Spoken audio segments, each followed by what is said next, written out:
আসসালামু আলাইকুম। আমি সানজি বলছি সানজিস ফ্যামিলি থেকে। কেমন আছেন সকলে? আশা করি সকলে ভালো আছেন, সুস্থ আছেন। আলহামদুলিল্লাহ, আল্লাহর অশেষ রহমতে আমরা সকলে বেশ ভালো আছি। এই হিম হিম কুয়াশায় টনটনে শীতে কেমনই বা থাকা যায়। আসলে আজকে অনেক দিন পরে আবার একটা নতুন ভিডিও আপলোড করার সিদ্ধান্ত নিয়েছি, আর সেটা আশা করি অনেকেই দেখে ফেলেছেন। আর আজকের ভিডিওটা শুরু করেছি বিকাল থেকে। বিকেলবেলা হচ্ছে ছেলেকে নাস্তা দিয়ে দিচ্ছি। বিকেলবেলা একটু পাস্তা রান্না করা হয়েছিল, তারপর আবার একেবারে হুটহাট করেই পিঠার আয়োজন করা হয়েছে। আর শীতের সময় তো পিঠাপুলির আয়োজন হুটহাট করেই হয়ে যাবে।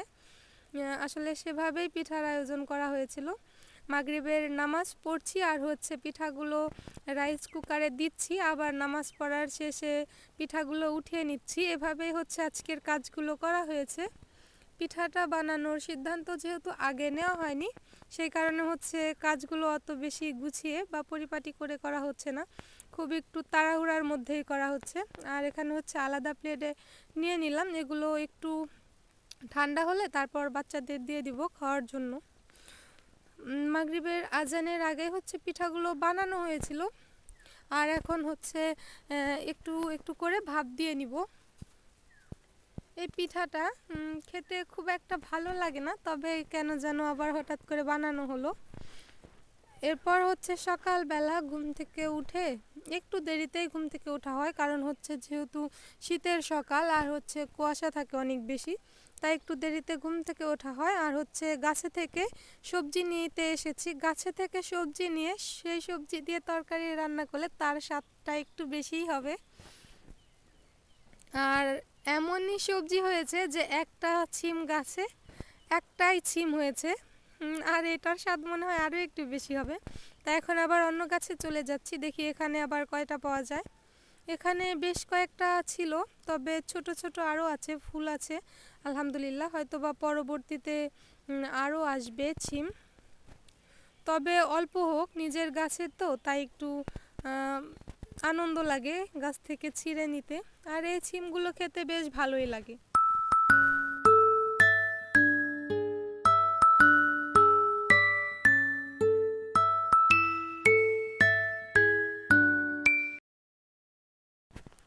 আর সেই সিম থেকেই সবজি রান্না করা হয়েছে। সবজিটাও খেতে দুর্দান্ত হয়েছে। আর সকালবেলা খাওয়া দাওয়া শেষ করে আমরা এসেছি কাঁথা পাতার জন্য। এখানে হচ্ছে দুইটা প্রাইডের কাপড় আনা হয়েছিল এক কালারের মধ্যে। এখানে হচ্ছে এই পিঠ আর ওই পিঠ, দুই পিঠের মধ্যেই হচ্ছে এক রঙের কাপড় দেওয়া হবে, আর মাঝখানে হচ্ছে প্রিন্টের কাপড়। এভাবে করেই সেলাই করা হবে। মাঝখানে হচ্ছে প্রিন্টের কাপড় দুইটা দিব, আর উপরে থাকবে দুইটা এক কালারের। এই কাপড়গুলো যেহেতু একেবারেই পাতলা আর অনেক বেশি সফট হবে, সেই কারণে হচ্ছে দুইটা কাপড় দেওয়া হবে মাঝখানে। আর কাপড়গুলো না অনেক বেশি বড় হয়, একটা বিছানার চাদরের মতন। এগুলো সেলাই করার পর বিছানায়ও বিছাতে পারবেন, আবার হচ্ছে কাঁথা হিসাবেও ব্যবহার করতে পারবেন। নকশি কাঁথা সেলাই করার জন্য আমি মনে করি কাপড়গুলো স্বল্প খরচে যেহেতু পাওয়া যায়, তাই এগুলো একেবারে পারফেক্ট। আর গজ কাপড় দিয়ে সেলাই করতে গেলে দেখা যায় যে কাঁথার খরচ পড়ে অনেক বেশি, আর এত বেশি খরচ দিয়ে আসলে সবাই ওগুলো সেলাই করার সাধ্যের মধ্যে থাকে না, তাই এগুলো দিয়েই বেশ ভালোই হয়। আর কাঁথা সেলাই করতে করতে আমরা একটু টায়ার্ড হয়ে গেছি, আর সেই কারণে হচ্ছে হালকা নাস্তা করে নিচ্ছি এখন। এখানে হচ্ছে আমি ছাতু খেয়ে নিব। আর এর আগে যে আমি ছাতু বানিয়েছি, কিভাবে কি করেছি, সেটা নিয়ে তো আমি আগে একটা ভিডিও দিয়েছি। আপনারা যদি কেউ দেখতে চান যে ছাতু কিভাবে বানিয়েছিলাম আর কি কি শস্য দিয়ে বানানো হয়েছে, চাইলে আমার আগের সেই ভিডিওটি দেখে আসতে পারবেন। তো এখানে আজকে আর লবণ না দিয়ে শুধুমাত্র চিনি আর পানি দিয়েই হচ্ছে মেখে নিব। আর এখন ছাতু মাখতে মাখতে সেই প্রতিদিনের পুরনো কথাটি বলে নিচ্ছি আরও একবার।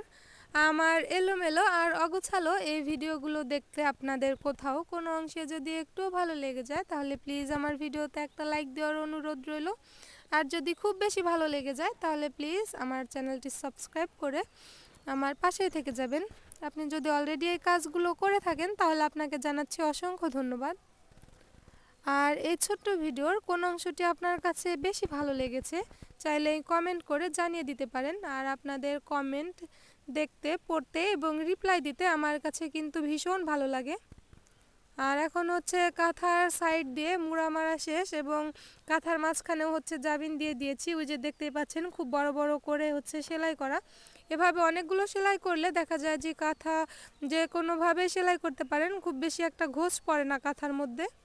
আর এখন হচ্ছে এটার মধ্যে ডিজাইন করে নিব। ডিজাইনের হচ্ছে ছক কাটা শেষ। আর এখন হচ্ছে ফুলগুলো আঁকিবুকি করে নিব। ফুলগুলো আঁকিবুকি করার জন্য আমি এখানে কার্ডবোর্ড কেটে নিচ্ছি। এগুলো হচ্ছে গাইটের যে উপরের অংশটা থাকে শক্ত, সেই অংশটাই কেটে নিচ্ছি ফুলের পাপড়ির শেপ দিয়ে।